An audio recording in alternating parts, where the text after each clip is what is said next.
Hello friends, this is Satyendra Kumar. GS वाला academy में मैं सत्येंद्र आप सभी का तहे दिल से स्वागत करता हूं। सभी को राम राम, सभी को नमस्कार, सभी को राधे राधे, जय हिंद। उम्मीद करता हूं कि आप सभी लोग स्वस्थ होंगे।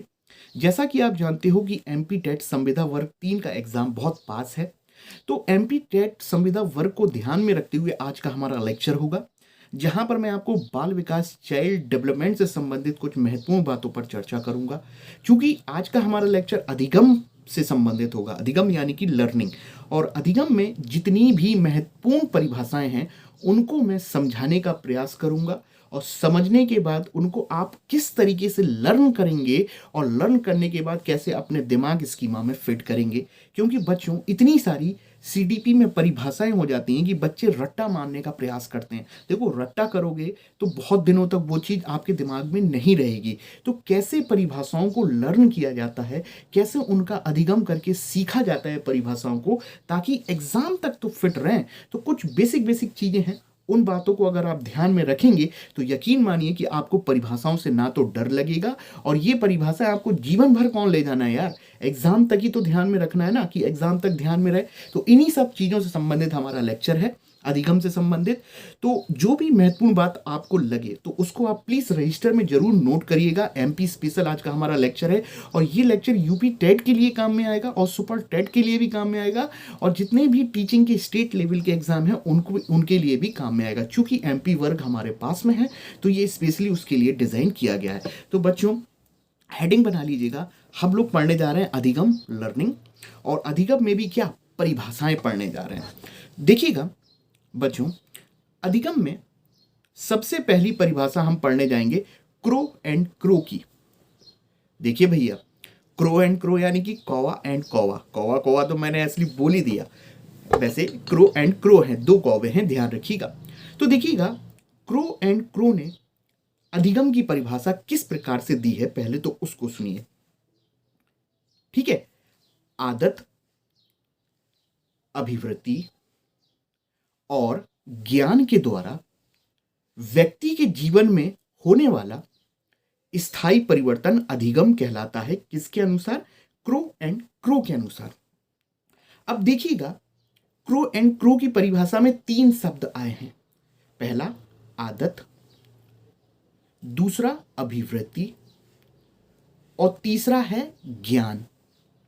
ठीक है, यानी कि ए आदत, अभिवृत्ति यानी कि ए, और ज्ञान यानी कि जी। इन तीनों को जोड़ दोगे तो आग शब्द निकल के आता है। यानी कि अगर क्रो एंड क्रो की परिभाषाओं में अगर आपको आग शब्द ध्यान में रहा तो यकीन मानिए आप क्रो एंड क्रो की अधिगम की परिभाषा लर्न कर सकते हैं। ए से आदत, ए से अभिवृत्ति, और जी से ज्ञान। और देखिए, क्रो एंड क्रो में भी 3 शब्द हैं, क्रो एंड क्रो, यानी कि 3 वर्ड हैं जो इनकी परिभाषा में महत्वपूर्ण रहने वाले हैं। और इन तीनों को संयुक्त रूप से आग के नाम से जानते हैं। पहला आदत, दूसरा अभिवृत्ति, और तीसरा ज्ञान। यानी कि आग शब्द इंपॉर्टेंट, 3 वर्ड, और क्रो एंड क्रो में भी 3 शब्द आ रहे हैं। उम्मीद करता हूं क्रो एंड क्रो की अधिगम की परिभाषा आप समझ गए होंगे, और यहां पर मैं सामने स्क्रीन पर भी लिख दूंगा ताकि आपको ध्यान में रहे। तो बच्चा ध्यान रखिएगा कि क्रो एंड क्रो की परिभाषा को किस तरीके से ध्यान में रखना है। ठीक है, चलिए आगे बढ़ते हैं। बच्चों, दूसरी परिभाषा ध्यान रखिएगा, हम गिलफोर्ड की पढ़ने जा रहे हैं। किसकी? गिलफोर्ड। ये वही गिलफोर्ड है जिसने बुद्धि का त्रिविमीय सिद्धांत दिया था, और इसी त्रिविमीय सिद्धांत को बुद्धि का स्ट्रक्चर मॉडल या बुद्धि का संरचनात्मक सिद्धांत कहते हैं। जहां पर गिलफोर्ड साहब ने बुद्धि में वर्तमान में तत्वों की संख्या 180 बताई थी। ये तो बुद्धि पर पहुंच गए, हम मुद्दे पर आते हैं अधिगम में गिलफोर्ड की परिभाषा क्या थी। ध्यान से सुनिएगा, गिलफोर्ड अधिगम की परिभाषाएं बोलता है, व्यवहार के कारण व्यवहार में आया परिवर्तन। फिर से सुनिएगा, एक व्यवहार से दूसरे व्यवहार में आया परिवर्तन। या फिर से बोल रहा हूं, व्यवहार के कारण व्यवहार में आया परिवर्तन अधिगम कहलाता है। किसके अनुसार? गिलफोर्ड के अनुसार। यानी कि इनकी परिभाषा में 2 शब्द, व्यवहार और फिर से व्यवहार, क्योंकि व्यवहार के कारण व्यवहार में परिवर्तन। अब कैसे ध्यान रख सकते हैं इसको? देखो गिलफोर्ड है, गिलफोर्ड, अब थोड़ी देर के लिए गिलफोर्ड को आप गाल समझ लो और फोर्ड लिखा हुआ है इसको फोड़ना समझ लो। अगर आपको कोई फोड़े तो आप भी उसको क्या कर सकते हो? फोड़ सकते हो। क्या आप क्या करोगे? दूसरा गाल आगे कर दोगे, यानी कि कोई फोड़ेगा तो आप भी फोड़ोगे। ये न्यूटन का तीसरा नियम, यानी कि कोई एक क्रिया होगी तो दूसरी प्रतिक्रिया भी होगी। एक क्रिया एक व्यवहार, आपने उस दूसरे को मार दिया, वो दूसरा व्यवहार, यानी कि एक व्यवहार कोई करेगा तो आप भी पलट के व्यवहार करोगे। आपको कोई फोड़ेगा तो आप भी फोड़ोगे, यानी कि एक व्यवहार से दूसरा व्यवहार जनरेट होना और उसके द्वारा व्यवहार अधिगम आना, वो आपका गिलफोर्ड के अनुसार परिभाषा है। ठीक है, उम्मीद करता हूं कि आपको ध्यान में रहेगी, यानी कि एक व्यवहार से दूसरे व्यवहार में जो परिवर्तन है वो गिलफोर्ड के अनुसार अधिगम कहलाता है। उम्मीद करता हूं कि इस परिभाषा को आप समझ गए होंगे। चलिए बच्चों, नोट डाउन करते चलिएगा, मुस्कुराते रहिएगा, खुश रहिएगा, पॉजिटिव रहिएगा, धैर्य बना के रखिएगा, उचित प्रबंधन के साथ, अनुशासन के साथ पढ़ते रहिएगा और मुस्कुराते रहिए। तीसरी परिभाषा विलियम वुडवर्थ की। किसकी?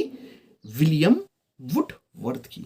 देखिएगा, वुडवर्थ साहब ने 2 परिभाषाएं दी हैं अधिगम में। कितनी? 2 परिभाषाएं। पहली परिभाषा मैं बोलूंगा ए और दूसरी परिभाषा है बी। तो विलियम वुडवर्थ साहब की आप दोनों परिभाषाओं को ध्यान से सुनिएगा। पहली परिभाषा बोलने जा रहा हूं, नवीन ज्ञान और नवीन प्रतिक्रियाओं का अर्जन अधिगम कहलाता है। क्या बोल रहे हैं? नवीन ज्ञान और नवीन प्रतिक्रियाओं का अर्जन अधिगम कहलाता है। देखो, अंडरलाइन करते हुए चलना, बट ट्रिक्स है, कोई फॉर्मूला नहीं है। बस इस चीजों को ध्यान में रखोगे ना, चीजों को कि क्या बोला जा रहा है, तो आप पकड़ लोगे एग्जाम में। कोई जादुई तरीका नहीं है, बस समझिए। देखिएगा, विलियम वुडवर्थ में वी यानी कि वा शब्द आ रहा है, वुडवर्थ यानी कि वु यानी कि वा शब्द आ रहा है। मैं यहां पर ये इंडिकेट सूचित कराना चाह रहा हूं आपको कि विलियम वुडवर्थ की परिभाषा में वा शब्द महत्वपूर्ण है। कैसे? ये अपनी परिभाषा में बोल रहे हैं ना, नवीन ज्ञान, देखो नवीन में वा, और नवीन प्रतिक्रियाओं, फिर से नवीन में वा, यानी कि नवीन नवीन शब्द ध्यान में रहा तो ज्ञान और प्रतिक्रिया तो ध्यान में आ जाएगा। यानी कि नवीन ज्ञान और नवीन प्रतिक्रियाओं का अर्जन अधिगम कहलाता है विलियम वुडवर्थ के अनुसार। देखिए कितना आसान है, वा शब्द महत्वपूर्ण है, नवीन ज्ञान और दूसरा नवीन प्रतिक्रियाओं। तो ये थी विलियम वुडवर्थ साहब की पहली परिभाषा। अब नोट करिएगा इनकी दूसरी परिभाषा क्या है। देखो बच्चों, मैंने पहले बोल दिया है, विलियम वुडवर्थ साहब में वा शब्द पकड़ लेना। अब देखिए दूसरी परिभाषा बहुत आसान है, विकास की प्रक्रिया अधिगम कहलाती है। यानी कि यार बी परिभाषा कितनी आसान है, मैंने पहले ही बोला था वा शब्द, और इसकी बी परिभाषा में एक वर्ड आपको देखने में जरूर देखने को मिलेगा, विकास की प्रक्रिया के द्वारा जो परिवर्तन है स्थायी, वो अधिगम कहलाता है। किसने बोला? विलियम वुडवर्थ ने।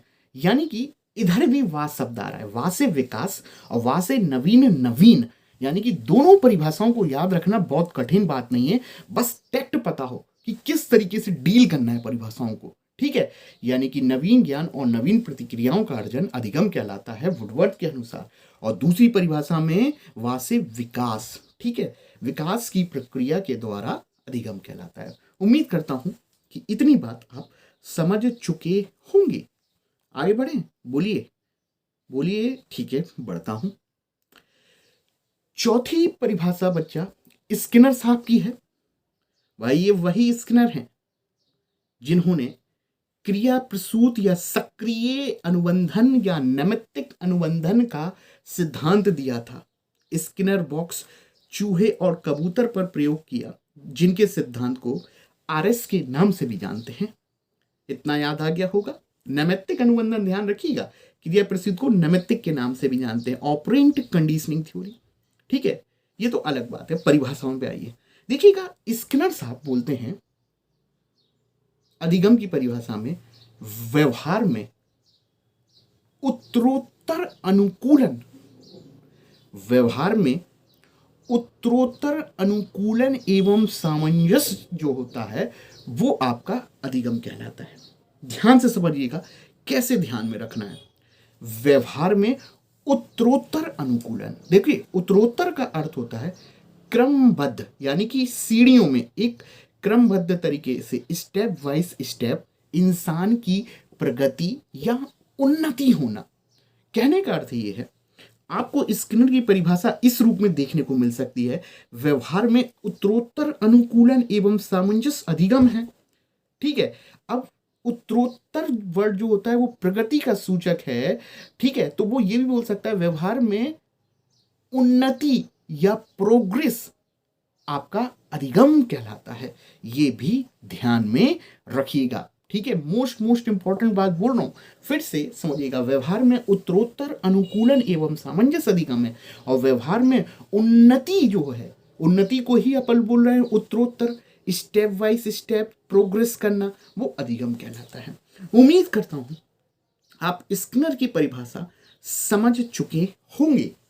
4 परिभाषा में आपके साथ डील कर दिया है मैंने, आप ध्यान से समझिएगा। ठीक है, अगर इन सब बातों को अगर आप ध्यान में रखोगे तो रट्टा मत मानना, बस तरीका किस तरीके से इस्तेमाल करना है, कोई नया नहीं है ये तरीका, बस हम किस तरीके से लर्निंग करते हैं, या तो लर्निंग कर लो या रट्टा मार लो।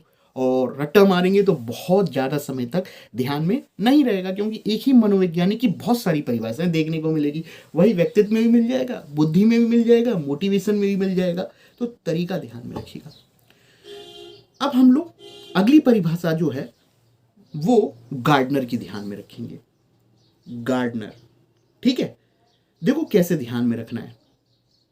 मेरा घर है, मेरे घर के बाहर है गार्डन। देखो, गार्डनर की परिभाषा में मैंने क्या बोला, गार्डन शब्द ध्यान में रखना। मेरा घर के बाहर है गार्डन है।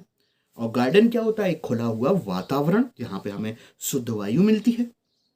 यानी कि गार्डनर की परिभाषा में अगर गार्डन शब्द ध्यान में है तो गार्डन यानी कि वातावरण होता है। यानी कि वातावरण में हम जो कुछ भी सीखते हैं और उसके द्वारा जो हमें अधिगम होता है, वो परिभाषा किसने दी आपकी, किसने दी, गार्डनर ने। यानी कि गार्डनर की परिभाषा में आप वातावरण, सराउंडिंग शब्द तो देखने को मिलेगा ही मिलेगा।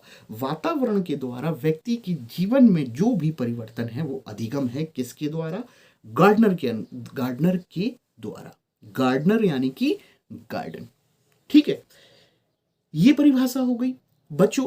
अब इस अधिगम नामक यूनिट में एक बहुत महत्वपूर्ण परिभाषा मैं आपके साथ शेयर कर रहा हूं, और उस परिभाषा का नाम है गेट्स एवं अन्न।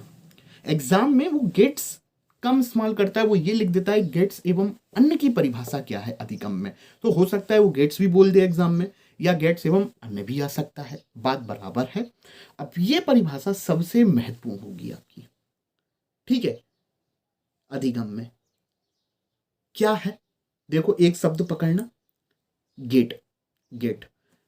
अब देखो मैं क्या बताना चाह रहा हूं भाई, मेरा घर का है गेट, ठीक है, और गेट के सामने मैंने बना दी एक प्राथमिक पाठशाला या सेकेंडरी पाठशाला, और मैं पाठशाला में जाऊंगा तो मुझे क्या मिलेगा, सीखने को मिलेगा, अनुभव प्रशिक्षण।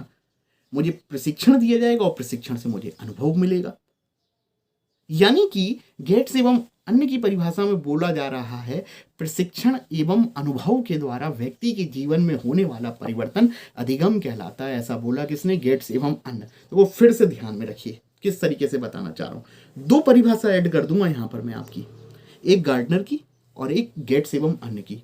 समझिएगा, मेरा घर के बाहर है गार्डन से गार्डनर बन गया, वो है वातावरण के द्वारा, वो अलग परिभाषा हो गई। और जो गेट है, उस गेट के सामने है आपका स्कूल, और स्कूल में क्या मिलता है, प्रशिक्षण एवं अनुभव। यानी कि गेट की परिभाषा में प्रशिक्षण एवं अनुभव के द्वारा व्यक्ति के जीवन में जो भी स्थायी परिवर्तन होगा वो अधिगम कहलाएगा। ये 2 शब्द ध्यान में रखिएगा गेट्स की परिभाषा में, यही इंपॉर्टेंट है, प्रशिक्षण एवं अनुभव 2 शब्द गेट्स की परिभाषा में। उम्मीद करता हूं आपको ये शब्द समझ में आ गए होंगे। ठीक है, अब हम लोग अगली परिभाषा की ओर बढ़ते हैं जो कि बहुत इंपॉर्टेंट हो सकती है। हेनरी स्मिथ क्या बोलता है, ये हेनरी स्मिथ, ध्यान रखिएगा। हेनरी स्मिथ बोलेगा कि अगर आपके अंदर अधिगम हो गया, यानी कि अधिगम यानी कि सीखना, लर्निंग। तो आपके अंदर अनुभव तो आएगा ही आएगा। सिंपल सी शब्द पकड़िएगा, हेनरी स्मिथ बोल रहा है कि अगर आपको अधिगम हो गया तो अनुभव तो आएगा ही आएगा, और अनुभव शब्द पकड़ के चलिएगा, यानी अनुभव के द्वारा व्यक्ति के जीवन में जो नया परिवर्तन देखने को मिला है, या जो नया व्यवहार जो है, उस नए व्यवहार का वर्णन करना, या जो पुराना व्यवहार है उसमें सुदृढ़ीकरण करना अधिगम कहलाता है, हेनरी स्मिथ के अनुसार। फिर से बोल रहा हूं मैं, हेनरी स्मिथ बोलता है कि अगर आपको अधिगम हो गया, ये परिभाषा नहीं है बस तरीका बता रहा हूं, हेनरी स्मिथ, अधिगम हो गया तो अनुभव तो आएगा। अब इस अनुभव शब्द को पकड़िए, हेनरी स्मिथ में अनुभव के द्वारा व्यक्ति में जो व्यवहार में जो नयापन आया है, ठीक है, नया व्यवहार आया, उसका वर्णन करना, या जो पुराना उसका व्यवहार है उसमें सुदृढ़ीकरण करना अधिगम कहलाता है, हेनरी स्मिथ के अनुसार। उम्मीद करता हूं कि इतनी परिभाषा आपको समझ में आ गई होंगी। ये एक तरीका है, अगर इस तरीके को अगर आप फॉलो करते हो तो अधिगम की परिभाषा कुछ कठिन नहीं है। अपने पर विश्वास रखिए कि किस तरीके से करना है, तरीका, स्ट्रेटजी, रणनीति किस तरीके से इंप्लीमेंट करेंगे। तो देखिए कितनी परिभाषा हमने चर्चा करी है। सबसे पहले चर्चा करी थी क्रो एंड क्रो की, दूसरे नंबर पर गिलफोर्ड की, तीसरे नंबर पर विलियम वुडवर्थ की, तीसरा विलियम वुडवर्थ, चौथा हमने बोला था विलियम वुडवर्थ के बाद था आपका स्किनर, और स्किनर के बाद हमने चर्चा करी है गार्डनर की, और गार्डनर के बाद हमने जो परिभाषा चर्चा करी थी गेट्स की, और लास्ट परिभाषा हमने करी है हेनरी स्मिथ की। उम्मीद करता हूं कि आपको लेक्चर पसंद आया होगा।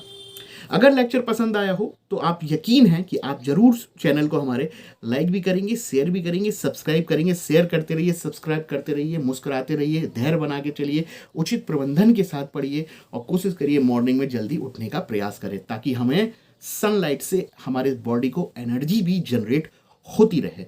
जल्दी ही हम अधिगम के सेकंड पार्ट में चर्चा करेंगे महत्वपूर्ण सिद्धांतों की, क्योंकि एग्जाम बहुत पास है तो हम लोग विस्तार में चर्चा नहीं कर सकते, इसलिए शॉर्ट लेक्चर जो हैं उनके माध्यम से हम आपको समझाने का प्रयास करेंगे कैसे स्मार्ट स्टडी की जा सकती है और अपने ध्येय लक्ष्य को प्राप्त किया जा सकता है। विश्वास रखिए आप कर सकते हैं। Thank you, thank you, thank you, thank you.